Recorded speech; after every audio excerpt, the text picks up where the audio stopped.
Hi, I'm Angela Non. I'm Ariana Kempis. And this is BRB Crying.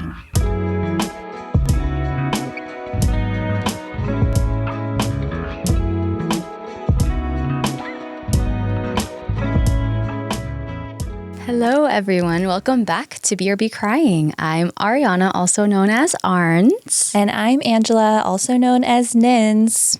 And here we are. Here we are. Another round of cry and why. What? What? Why? Was that prepared? No. Shut the fuck up. Shut the fuck Cry up. and why.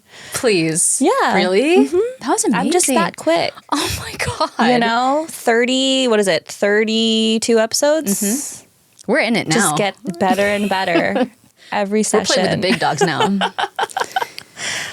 Yeah, this is a podcast where we cry and tell you why in the charming way that only two of your besties could.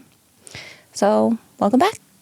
Welcome back. Hope you're excited. Yeah, if you're new here, welcome, new crybaby. If you're old here, welcome back, Old crybaby. I don't know. And that's all we got. That's it. See ya. Bye. Until next time. So we're doing a new thing. If this is your first episode back in, we are doing a new thing where we're coming out with episodes every other week instead, because we're a little tired and this just helps us energize in between and live our lives so we can come back to you with incredible stories, incredible storytelling, high energy, good vibes. Mm-hmm. No, none of that burnt out shit. We don't do that. We don't do that here. I've never What is burnout? been burnt out. I don't know. It's just a word that I've heard thrown around. Yeah. Never experienced it. Yeah. So that is one new piece. Another new piece is we are going to be doing all of our announcements going forward on our Instagram at brbcrying.podcast. So check our socials if you want to be in the know. Yeah, we know that you skip those chapters in our episodes anyway. So we're just making it easier. We're getting right to the chase. Yeah.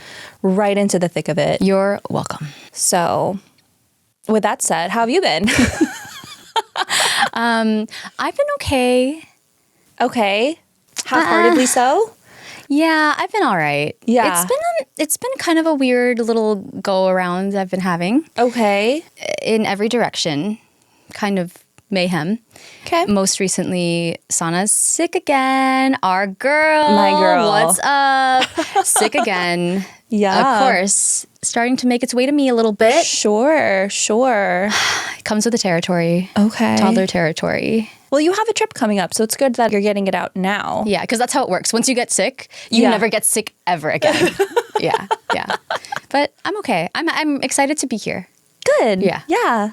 I know. It was nice having we did our last recording. We had a little bit of time to just recalibrate, rest up. I finished my story 3 nights ago. Oh. And I was like, all right. Look at me. I'm going to read a book. I'm going to fuck off now Yeah. for 3 nights. It was really nice. I love that.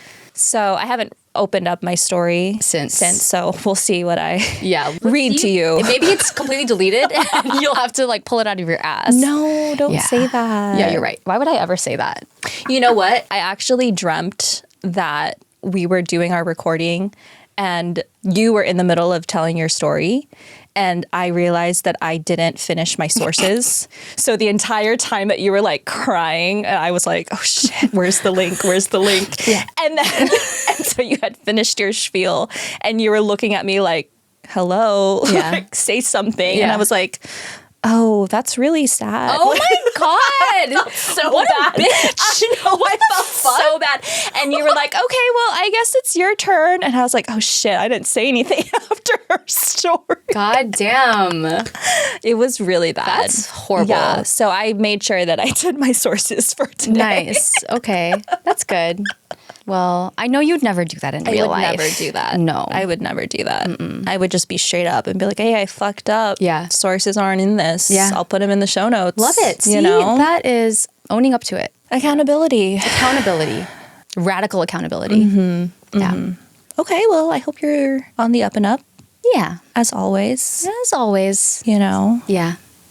Well, let's do this. Should we just start? I guess. Okay.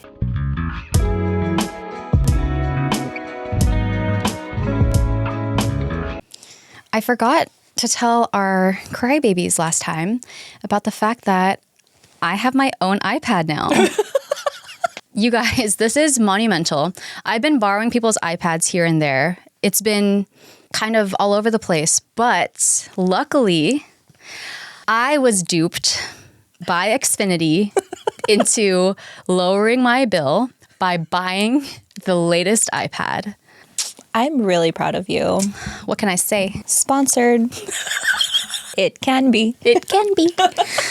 So it's bright pink. Oh my God, I forgot to mention that part. My only choices for color, bright blue and bright pink. I was like talking to them on the chat. Are you sure there are no other choices? Sorry, that's all we have. So you can see a little peek of it right here. So you. So me. All right. Okay. What do you have for us? Well, this is tying into my intro a bit. I've been just feeling a little off. Okay. There's a lot, like physically, there's a lot going on. Like I don't know if I told you this, I had eczema like all over my face and these really bad flare-ups. And I was like getting really self-conscious about it. It was really painful. It meant I couldn't go out in the sun. I couldn't exercise. I couldn't sweat. So there's that. And there's just a whole bunch of other things going on. And so if I can be like so real, I actually was really struggling with what I wanted to talk about this week. Okay. I was waffling back and forth between a couple of different things, but nothing was quite landing.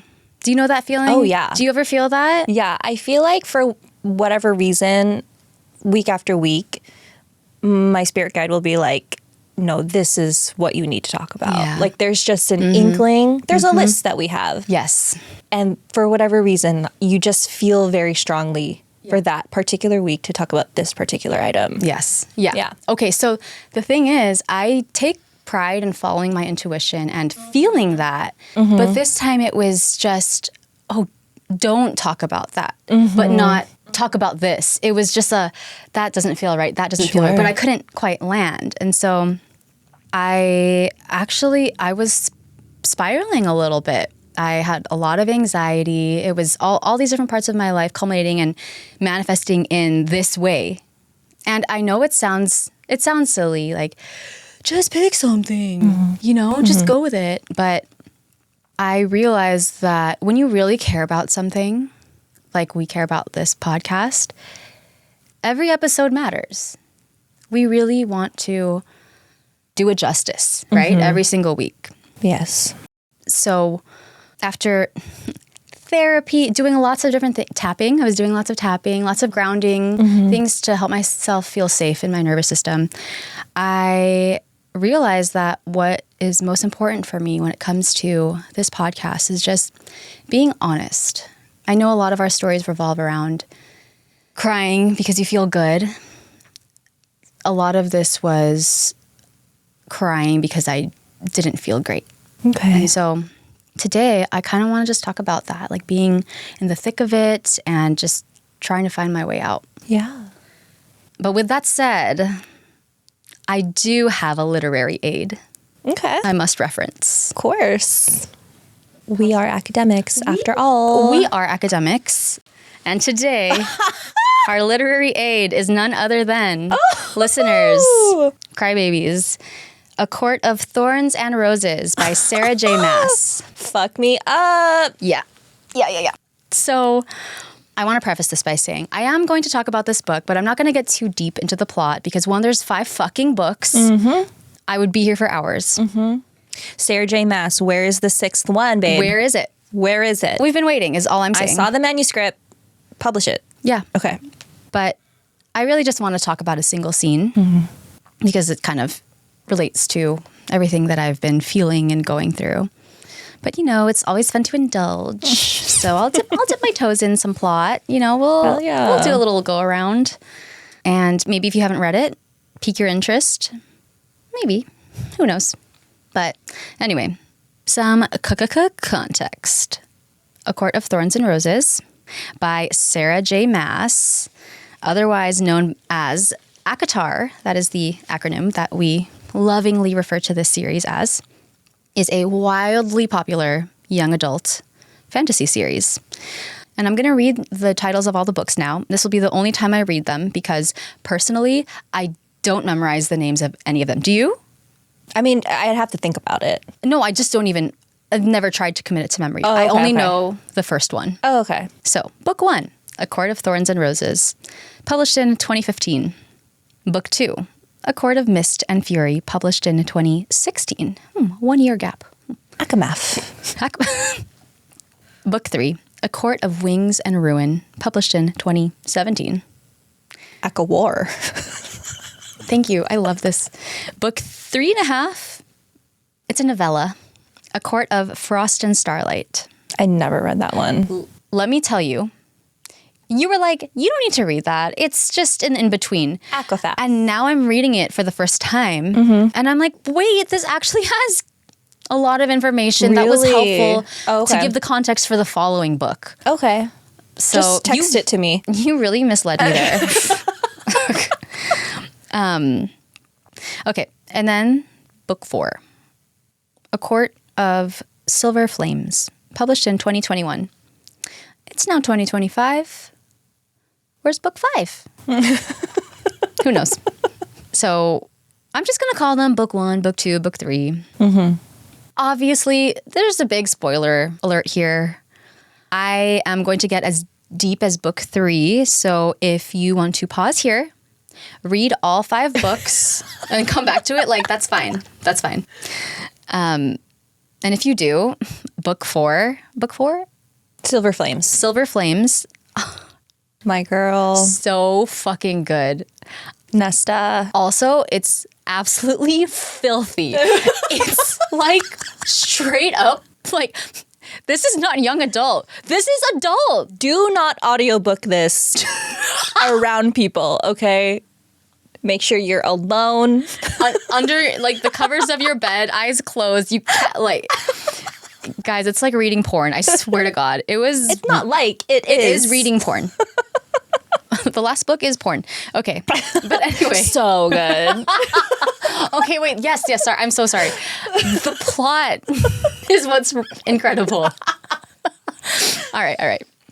Okay, so we're just going to get into some plot. So this is mostly, if you've read the series already, let me just indulge you a little bit, help you, relax into, oh, what was that about again?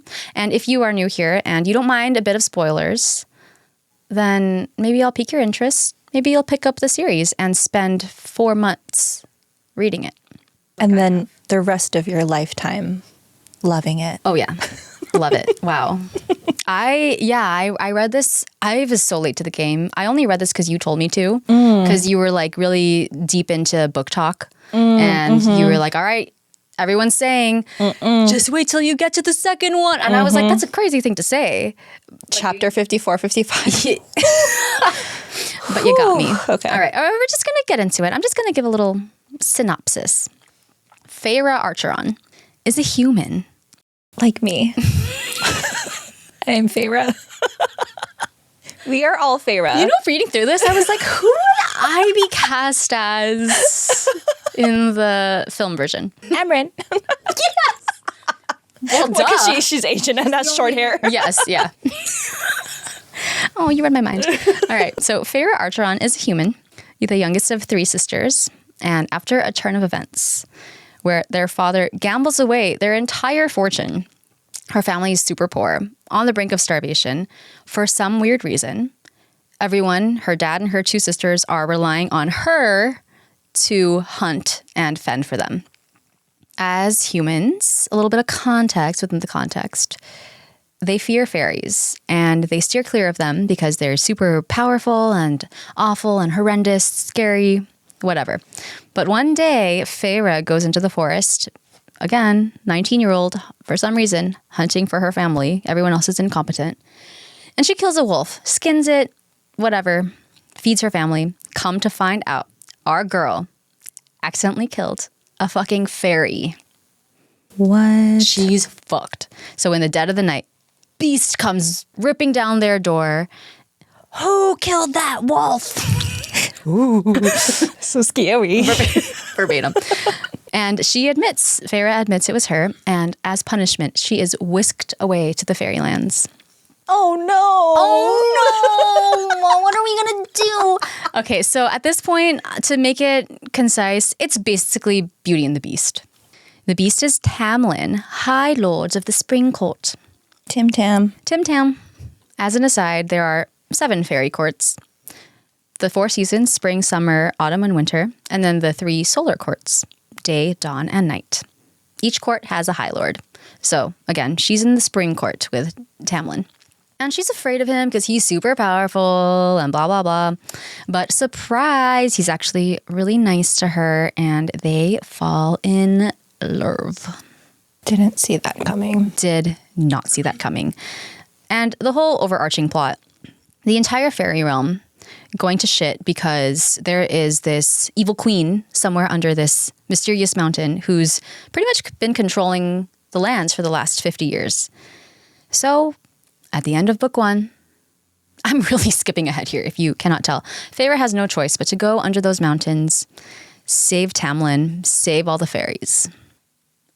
She has some run-ins with the High Lord of the Night Court, Rhysand. Who is that? Who is that? He is curiously the most handsome man she's ever seen in her life. Way more powerful than Tim Tam. And he bargains with her and he says, I'll help you get out of this mess. I'll help you save all the fairies if you just spend 1 week with me every month at my night court. So, okay, spoiler warning. I swear to God, if you don't want to know anything past the first book, stop here. But spoiler warning, this is the true love interest.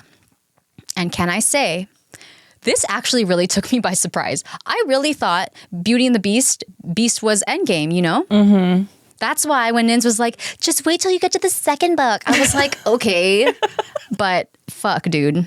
Anyways, Feyre, huntress extraordinaire, frees the fairies, frees everyone under the mountain, saves Tamlin, but she has to do some really, really awful things.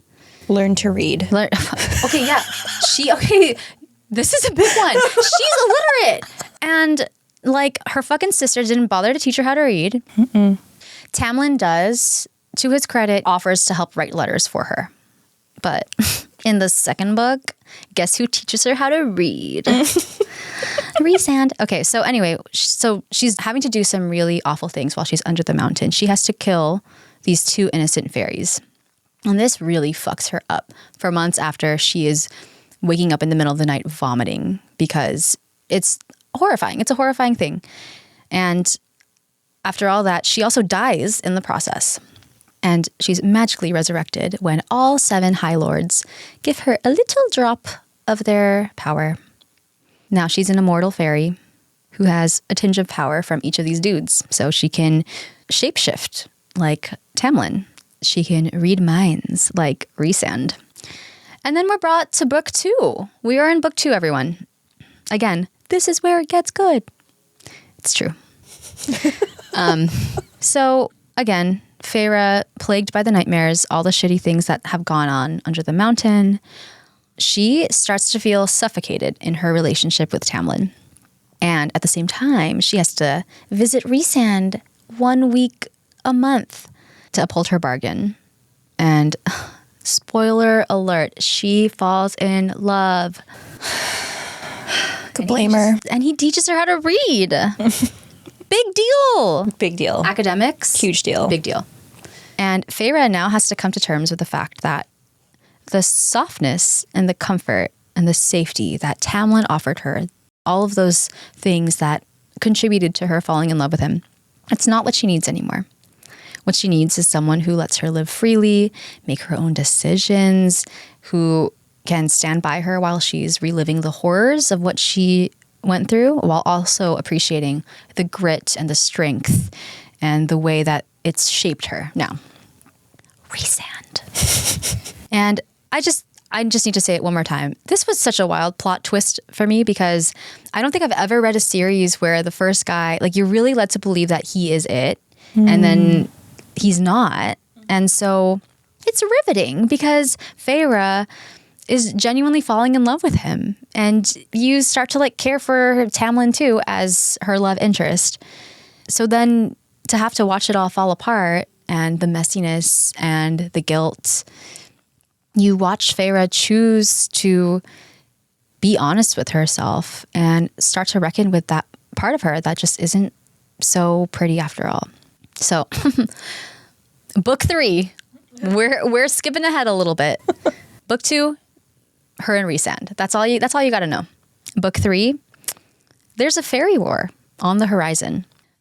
And now I'm going to skip through, again, 99% of the book to talk about why I cried.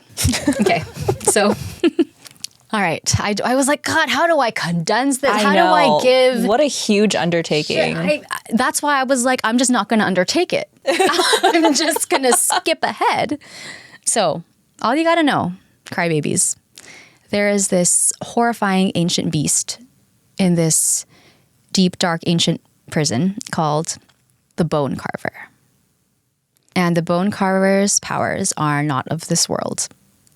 He's so powerful that if she can convince him to join their side, he can help them win the war. But in order for the Bone Carver to agree to unleash his powers upon Hybern, the enemy, he wants possession of this mythical artifact called the Ouroboros. Do you remember this?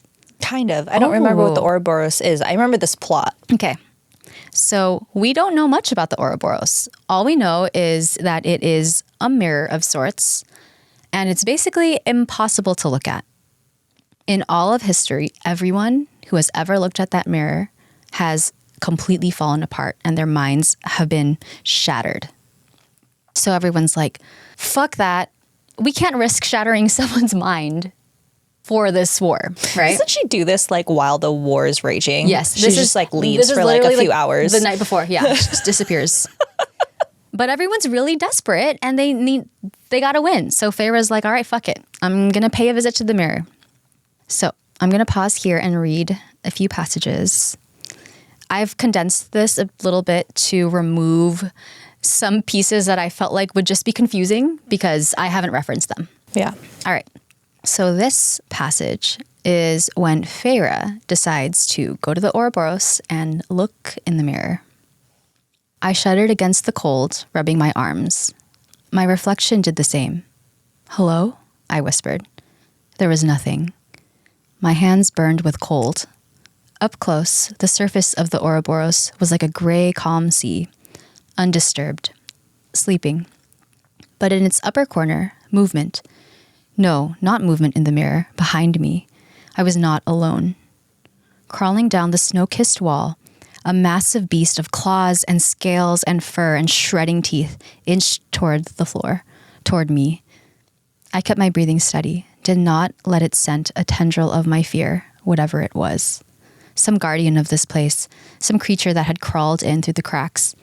Its enormous paws were near silent on the floor, the fur on them a blend of black and gold.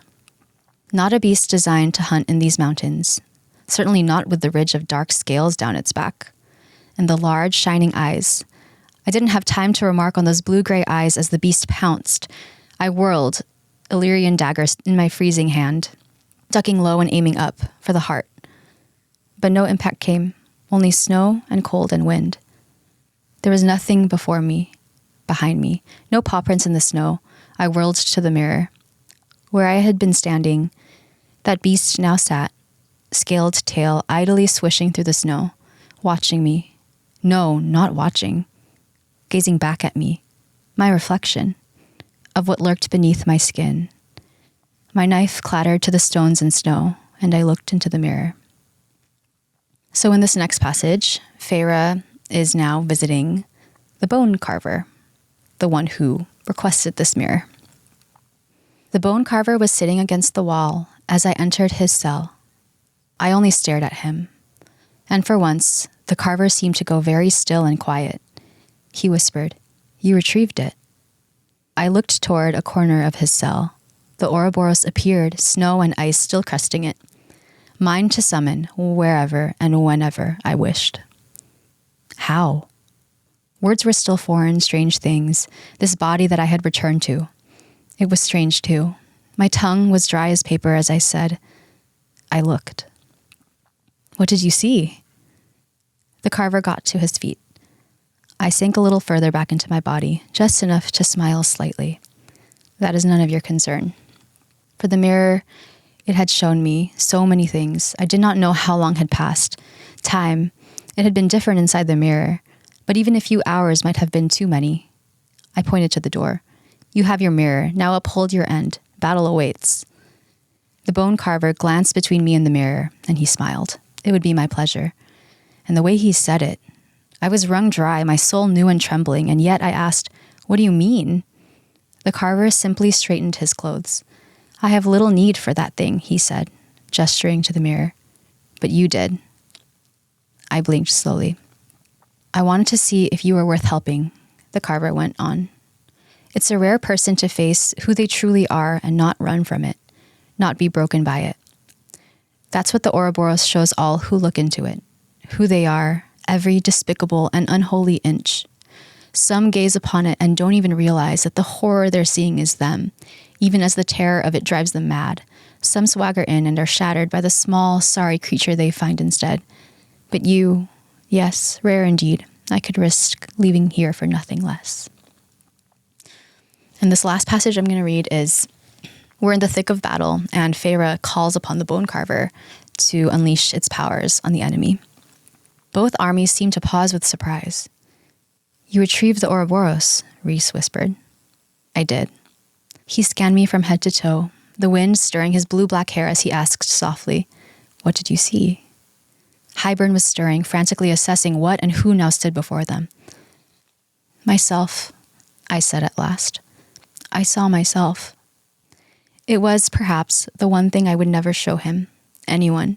How I had cowered and raged and wept, how I had vomited and screamed and clawed at the mirror, slammed my fists into it, and then curled up, trembling at every horrific and cruel and selfish thing I'd beheld within that monster, within me. But I had kept watching. I did not turn from it, and when my shaking stopped, I studied it. All of those wretched things, the pride and the hypocrisy and the shame, the rage and the cowardice and the hurt. Then I began to see other things, more important things, more vital.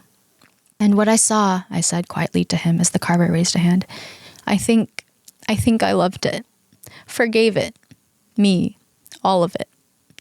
It was only in that moment when I knew, I'd understood. Only I could allow the bad to break me. Only I could own it, embrace it. And when I learned that, the Ouroboros had yielded to me. Rhys arched a brow, even as awe crept across his face. You loved all of it, the good and the bad? I smiled a bit, especially the bad. So, as I mentioned in the beginning, the reason why I wanted to get into all this, get into this whole story just for this one scene, is because when I was at the height of my anxiety, trying to figure out what I wanted to share in this space and what felt true to how I was really feeling, I realized that it's easy to feel good when you're already feeling good. But I think what shapes us is how we choose to move through life on the days where we don't feel so great. Whether we can be brave enough to look in the mirror and witness every inch of ourselves, the good, the bad, the ugly, all our mistakes, all our faults, everything we wish we could change about ourselves. We have to ask, can we look in the mirror and decide to love ourselves anyway? Can we look at where we are in life and no matter how shitty it is, decide to love where we're at anyway? A lot of readers online argue that Sarah J. Maas, the author, glossed over this scene too much. They want to know, what did Feyre see in the mirror? But when I read it, I realize I don't really care to know what Feyre saw in the mirror, because I think the bigger question is, what do I see in the mirror? Do I still love myself when things get hard? When life is confusing and I'm faced with these decisions and it's messy and I don't know how to move forward? If I think I've grown past my anxiety and my fear and my worry and my shadows and all the bad things, all the ugly things, everything that plagues me, and then in an instant, it all just comes flooding back, do I still choose to love myself then? It's really easy to love yourself when you like what you see. But maybe this human experience, this entire journey, is about loving ourselves even when what we see is less than ideal. I don't like feeling confused and broken. I don't think anyone enjoys that uncertainty and that fear. But I know now that every time I spiral, every time I fall into this, no matter how shitty I feel, that is the universe letting me choose how I move forward, and the universe giving me a chance to show up for myself. Do I keep beating myself up? Do I become a victim to my pain? Or do I welcome the chaos and the darkness like Feyre does as part of her journey, as part of my journey? It's really easy to reject the parts of ourselves that we don't like. I think a lot of us, if we're not careful, might end up going our whole lives feeling that way. But there's so much power in reclaiming those parts of ourselves and forgiving ourselves and loving ourselves. And I want to choose that power. So thank you, Sarah J. Maas, for consuming like the past 4 months of my life as I reread this series, but also for just giving us the courage to behold our own darkness and love ourselves anyway. I am crying because I know our spirit guides were telling us to write these 2 stories today. Really? Yeah. Oh shit. Yeah. Like it's kind of spooky. Should we just like get straight into it? No, I do want to dwell on what you said, and thank you so much for your vulnerability there and doing it in a girly pop way, because I fucking love ACOTAR. I think that there is power in the acknowledgement that we are not all good things. We are so many different things. And part of the journey is just accepting it and loving it. Loving it anyway. Yeah. These past few months when we've really gotten into this idea of just feeling good as the ultimate goal and feeling good no matter what, and trying to find those kernels of hope to hold on to. Mm-hmm. I hadn't had a spiral like this. And I want to say that that place of anxiety, like that's kind of where I used to live. You know, like those were my stomping grounds. Like that was it. That's where I used to feel comfortable. And so being so far removed from it and then being thrown back in, it was so foreign. But I think this is the first time I've had one of those episodes of anxiety and been able to like claw my way out of it, you know, and being able to see it as like, this is like, I get to choose how I see myself right now. There's so much I used to yield, so much of feeling like a victim that I used to almost relinquish. Like it was easier. It was just so much easier to say like, everything that's happening is out of my control. Everything that's happening is just happening to me and I can't do anything about it. But to be able to be like, no, I can still maybe not do anything about it, but I can still like hold myself through this. Yeah. Yeah. For a girl who can't read, she's a smart little cookie. Quite perceptive, you know? They're my girl, dude. Nessa, too. Elaine, I'll wait for book 5. We're waiting. But I'm just saying, you're going to plant flowers while your family starves. Yeah. Girl, I...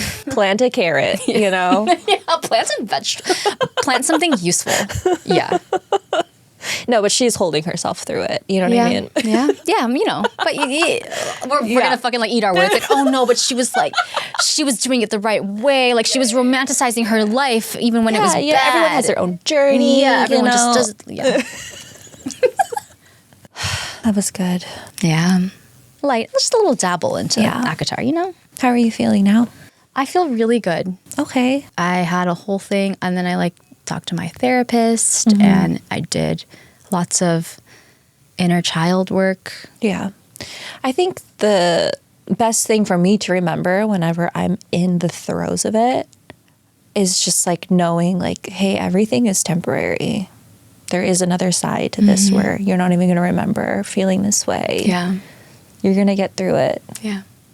And no matter what means or methods you do, you just get through it. Yeah. And then you feel good again. Yeah. Yeah. Sometimes it's all you can do. Just like hold yourself through it. Yeah. Holding. Thanks.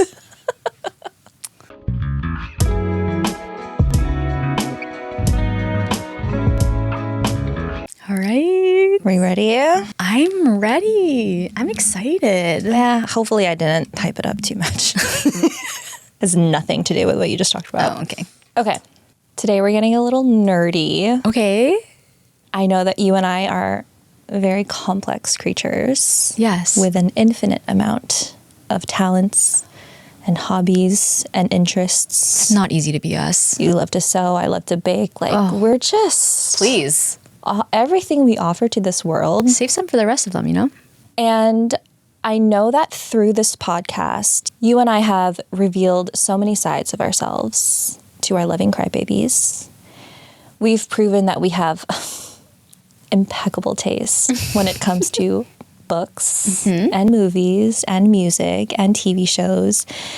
And we've allowed the world to see a glimpse of our friendship. And now they can see that we're actually like some of the funniest people alive. Top 10% at least. Yeah, top 10. No, that's a big, I would say top 1%. Really? Yeah. Own it. Fuck What? it. The fuck? I'm actually a little offended, but okay, go on. I was like trying to be like cute and humble, but okay. But at the core of these two brilliant, beautiful, and hilarious goddesses are just two girlies who love to learn about anything. Art, history, just the world and everything beyond. So today I want you and all of our crybabies to learn about a Neanderthal named Shanidar 1. We are getting anthropological today. Anthropological? Anthropology. I wore my anthropology pants today. That makes sense. In theme. Okay. Sponsor us. Sponsor us. Okay.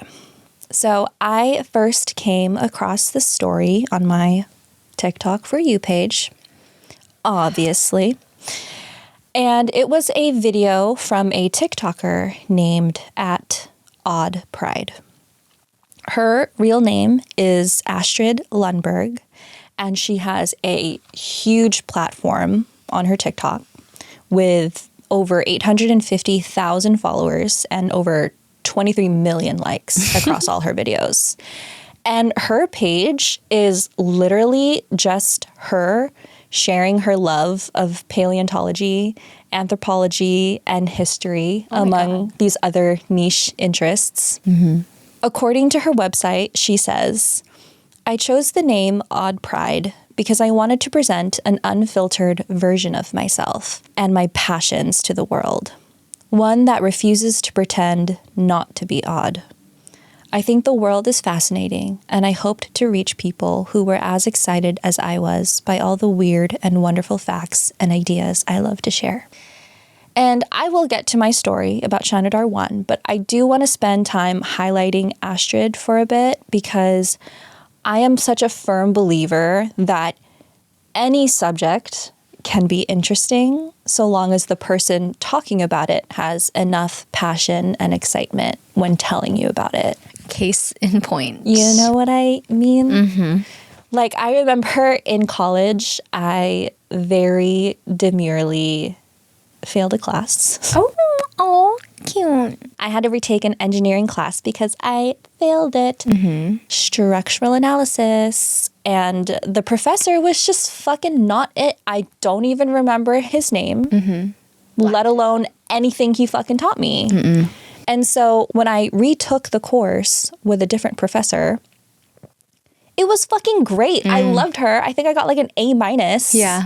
Like, Ew, A minus. No, I feel that. You know what I mean? I feel that, dude. and all this to say, it's just so important to have a person who has a passion for what they're talking about to make that infectious for other people. So that's why I love Astrid's page, and probably the main reason why when she first came across my For You page, I decided to keep watching instead of scrolling. Because the way that she talks about her interests in paleontology and anthropology with such vigor and sincerity, it makes you excited to listen. She is spewing facts about fossils and sediment deposits and various rock formations in a way that almost feels like straight up like spoken word. It's just beautiful. It feels like poetry when she's talking about these things, and she brings such a level of humanity when she's talking about it. It's beautiful, and her love for these topics is beautiful and infectious. And so I hope I do it justice today when I share with you the story that she shared, because what I learned from her has stayed with me since. So here we go. Let's all learn about this Neanderthal named Shanidar 1. Okay. I'm ready. So my sources for today, which I did prior to today's recording. Thank God.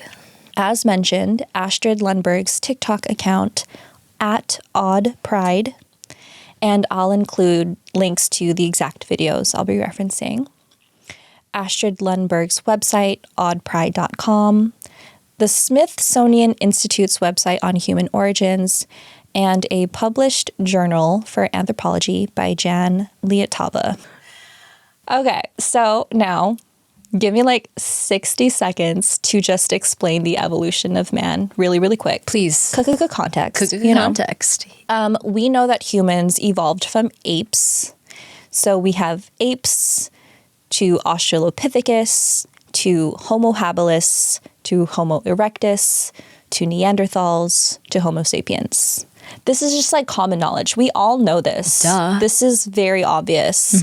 So basically, Neanderthals were the direct ancestors of Homo sapiens. We are Homo sapiens. Yes. So they are like right before us. Okay.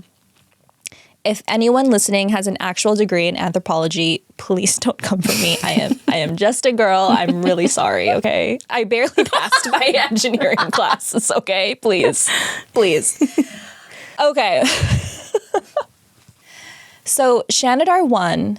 Sorry, can you spell it? I like, you keep saying the name and I'm like, how do you spell this? I'm trying to visualize. Shanidar is spelled Shanidar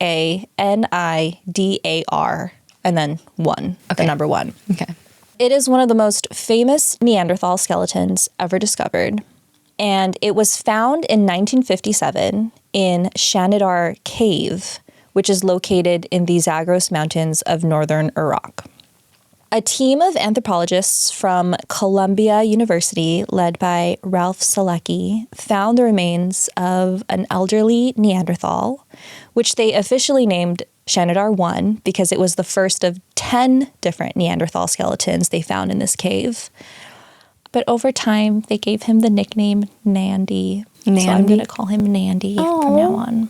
Cute.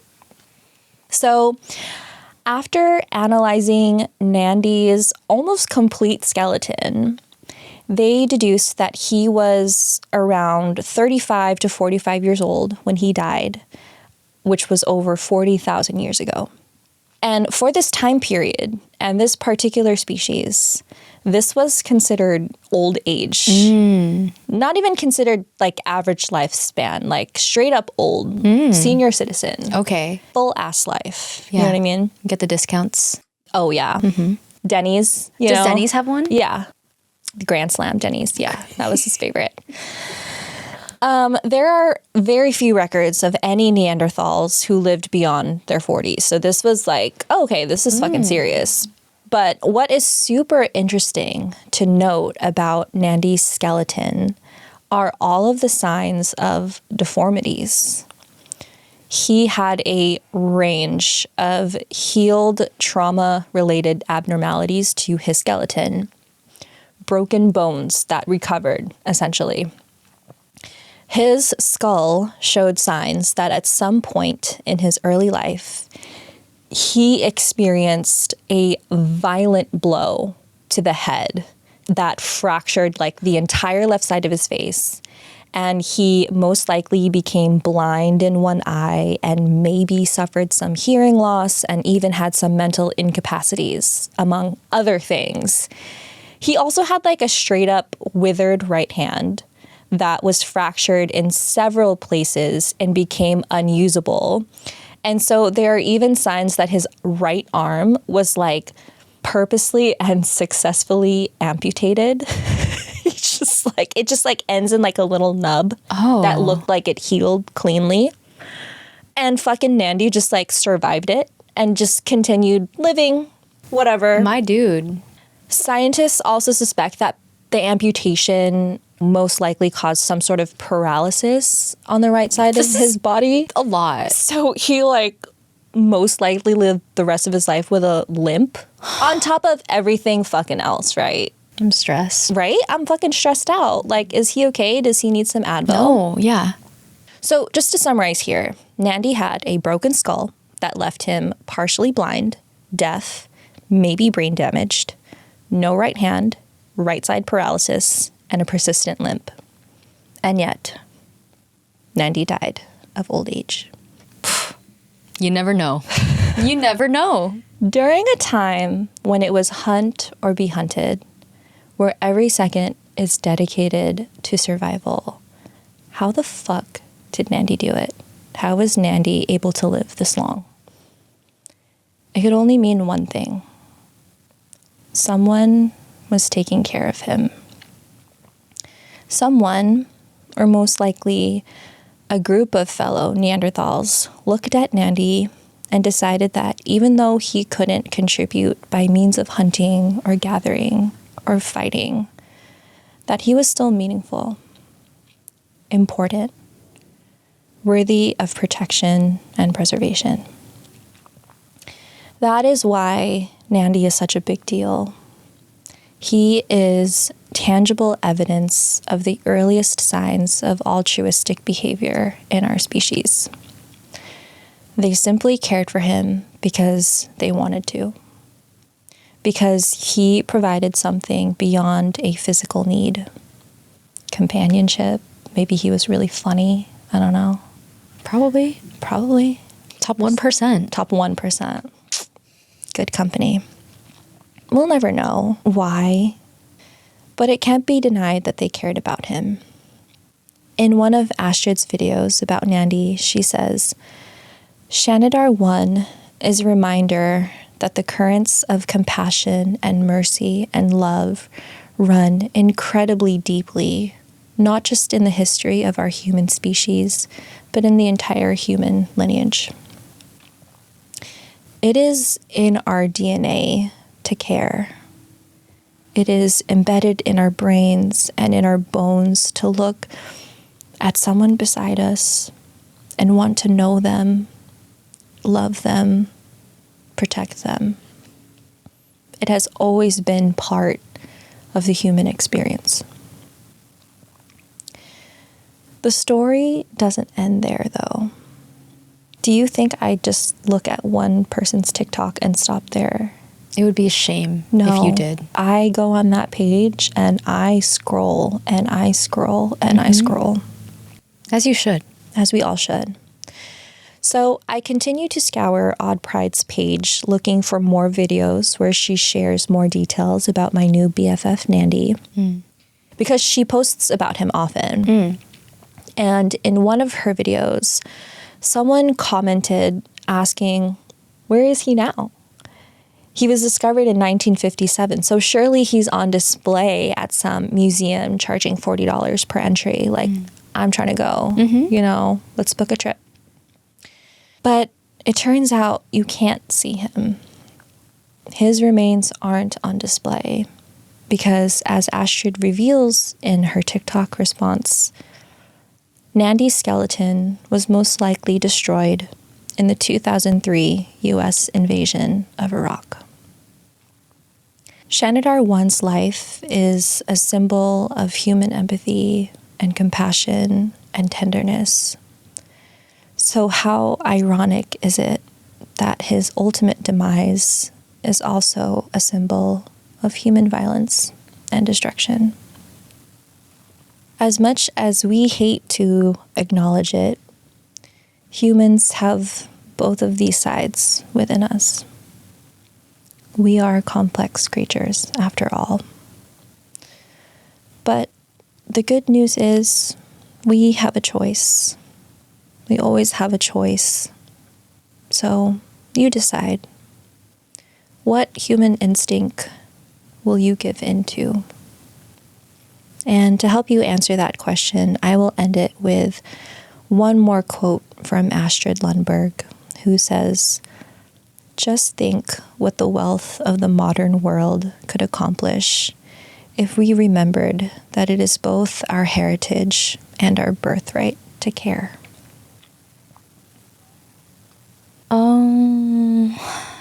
Nandy.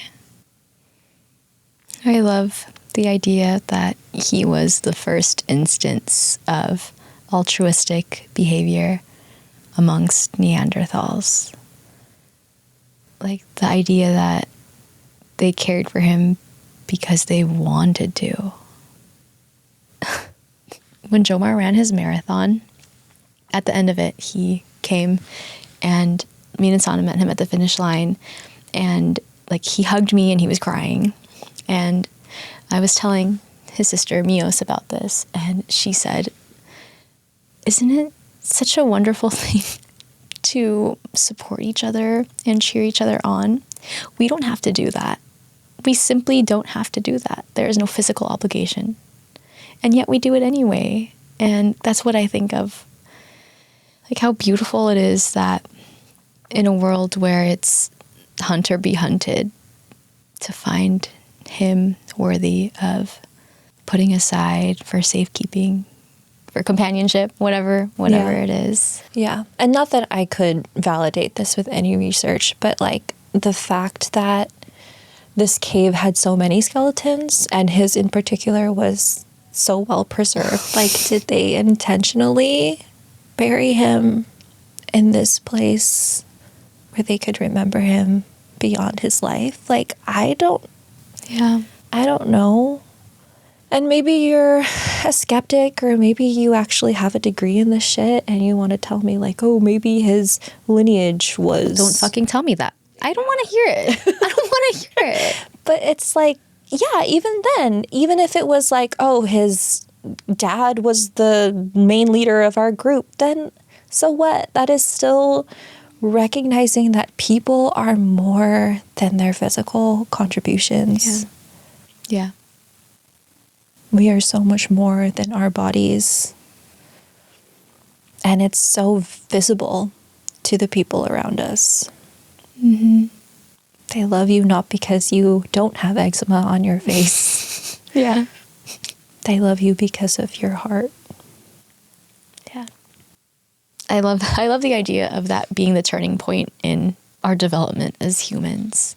This is when we went this direction, and this is when we started choosing love over survival. Yeah.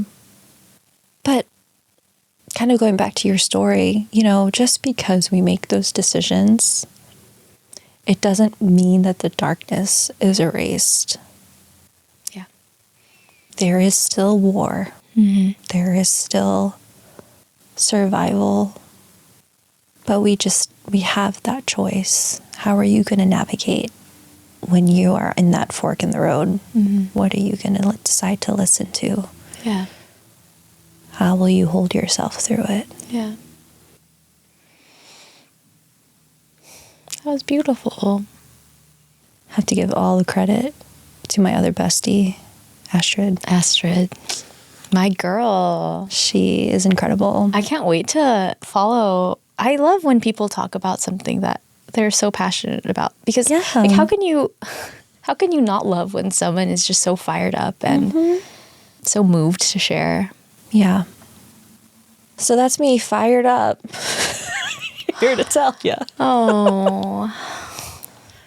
That connection. You know what I mean? It was there. That's why I had chills when you were telling me the story. Yeah. Just hearing like, oh, you didn't know what you were going to talk about today. Bitch. Literally up until 2 days ago, I was like, yeah, I literally, you were done 3 days ago. I started 2 days ago, you know? Oh, interesting. You just condensed all of ACOTAR. Yes. In like page and a half. As you may have noticed, I did not cite any sources because the source was me, baby. That was all me, you know? Hell yeah. My memory. This podcast is really funny today. It's so funny. Top 1%. For sure.